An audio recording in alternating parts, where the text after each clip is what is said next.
Bonsoir everyone, welcome to Shasha's Creepy Show. On tonight's episode, I'm pleased to introduce to you the Dogman.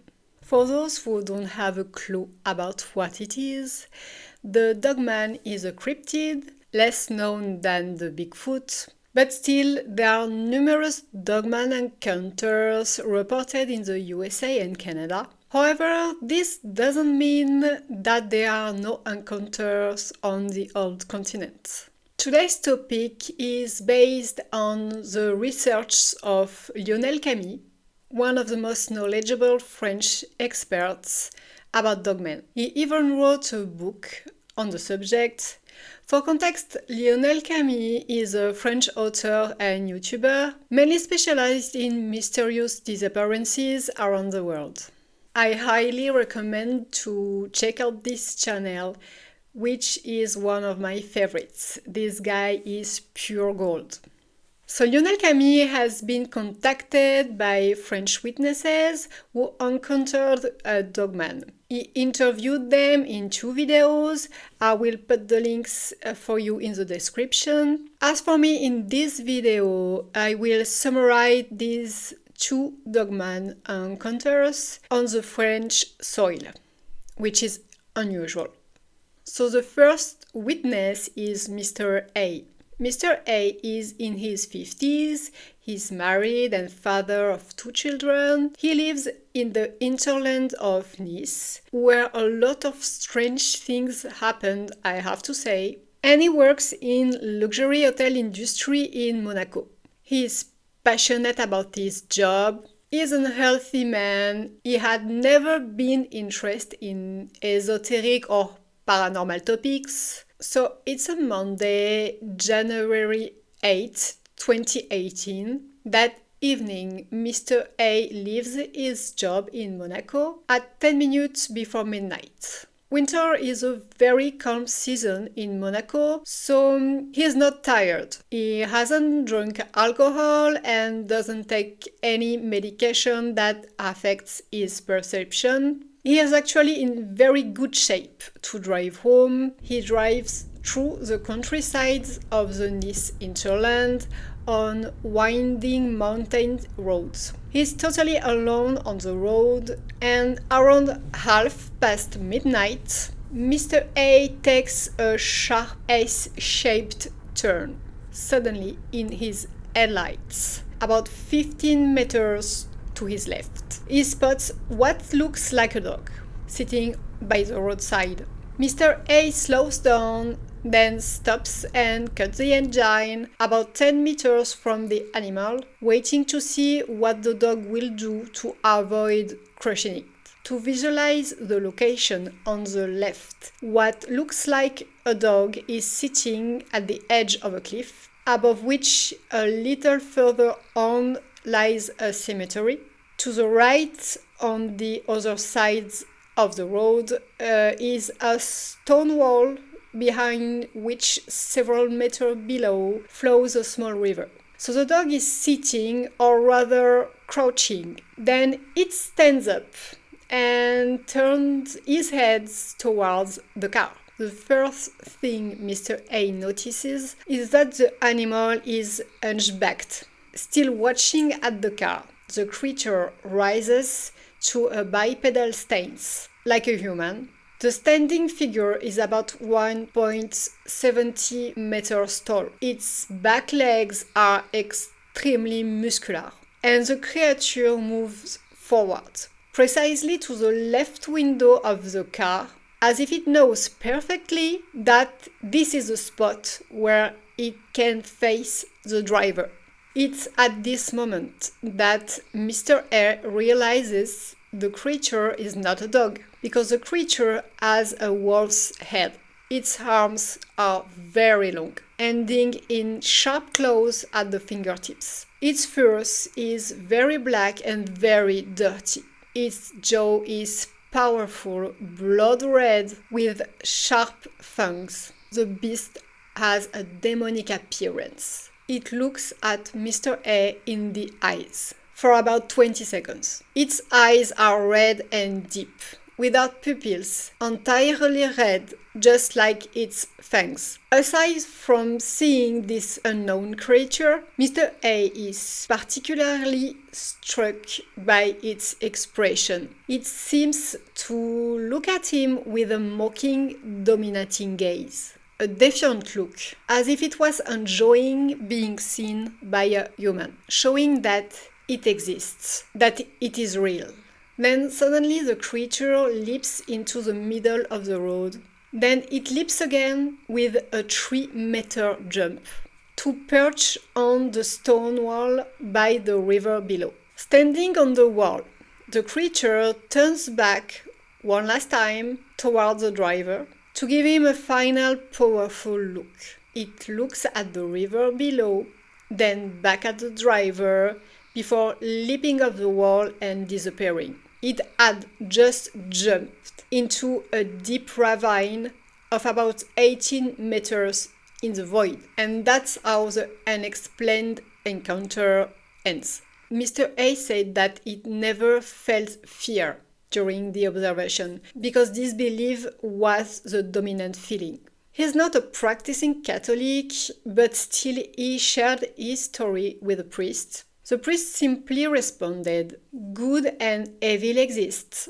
It's not surprising. This creature didn't attack you because you were very likely protected by your guardian angel." The second story takes place in Jura. Jura is a district located in the east of France. It's a wonderful region with wild and preserved nature, not far from the Switzerland border. The witnesses who contacted Lionel Camille are two friends, Jessica, 33 years old at the time of the sighting, and Evie, 60 years old. The two friends live in a beautiful environment of farmlands, lakes, and forests. The story begins on Saturday, April 13, 2019. That afternoon, Jessica and Evie went shopping together. Since it was still early and the weather was sunny, Evie decided to take her little dog Leo, a bichon, for a nice walk in the forest. Jessica agreed to go walk with them. They park in front of a forest at a few minute drive from their homes and begin walking on the path. This path is a wild dirt trail that runs straight through the forest. On both sides of the path, there are ferns and massive trees. Everything is going well when the two women passed by a tree where many turtle doves seem to be hiding in the branches. As they pass, the turtle doves start screeching all at once. This is very strange, as if the birds in the tree are trying to warn them of some danger. As soon as the two friends pass the tree, the birds fall silent all at once. Then Evie notices a black shape moving at the edge of the trees, a little further to her right. She thinks it must be a very large dog, maybe a Great Dane. The animal has deep black fur, like the plumage of a raven. It's on its forelegs, seemingly rummaging through something on the ground. Jessica hasn't noticed anything yet, but she has an eerie feeling of being watched. Then Jessica notices the black shape moving through the vegetation, but suddenly they see a gigantic creature standing on its hind legs and making a massive stride, a single step of about 3 meters. Jessica's instinct makes her tell Evie to run.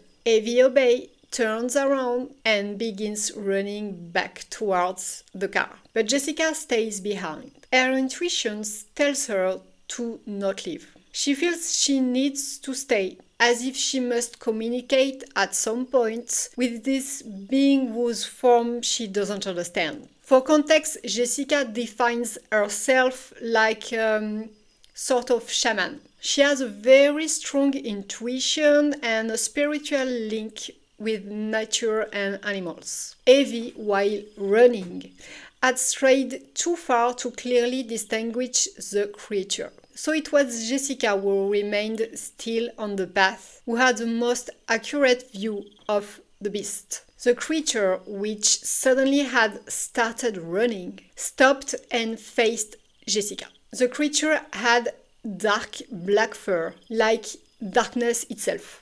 It was 2 meters tall. Its body was extremely muscular and powerful. Its waist was slim, and its arms and fingers were very long. Jessica and the beast stared at each other for a long time, without moving. All around them, there was total silence, an unnatural one, as the sounds of the forest seemed to have faded away. Then the beast turned, now facing sideways. Jessica noticed its enormous claws at the tips of its fingers. This creature gives an incredible impression of power. However, it didn't seem aggressive. The beast took another huge step to the other side of the path and disappeared into the shadow of the forest. Jessica turned around and joined her friends who was waiting for her at the car. The observation lasted about 3 or 4 minutes, but just like in the previous testimony with Mr. A, Evie and Jessica were so stunned by the phenomenon that they didn't have time to feel fear. In the nights following the observation, Jessica had terrible nightmares.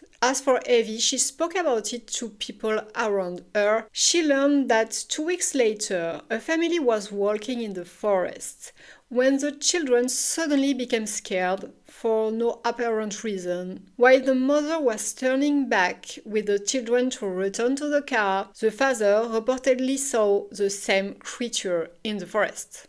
2 months later, on June 17, Jessica and Evie decided to return to the scene. It was around 8:30 p.m., about 30 minutes before sunset, unaware that it would be a full moon night. The weather was beautiful that day, the sky was clear and still bright, but strangely right on the path ahead of them, exactly where they had seen the dogman, there was a kind of inexplicable fog cloud just at the ground level. They had the strange feeling of not being welcome and felt they were being watched by a predator. It was then that they heard strange growls coming from the forest and didn't think twice, they ran back.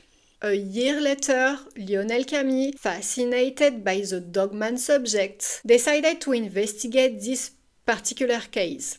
He met with Evie and Jessica and asked them to show him the location of the sighting. On August 9, 2020, Lionel, Jessica, Evie and one of their friends entered the forest together. As they walked along the trail, they heard many branches cracking in the woods. The trail was completely deserted. They were the only ones on it. The insects were particularly agitated. The mosquito bites and horseflies attacks were relentless on the small group. And suddenly, a dog appeared in front of them on the path. Out of nowhere, a cute dark-colored dog approached them and stared at them. It had a deep, penetrating look, almost a human-like gaze. It was alone and didn't have a collar.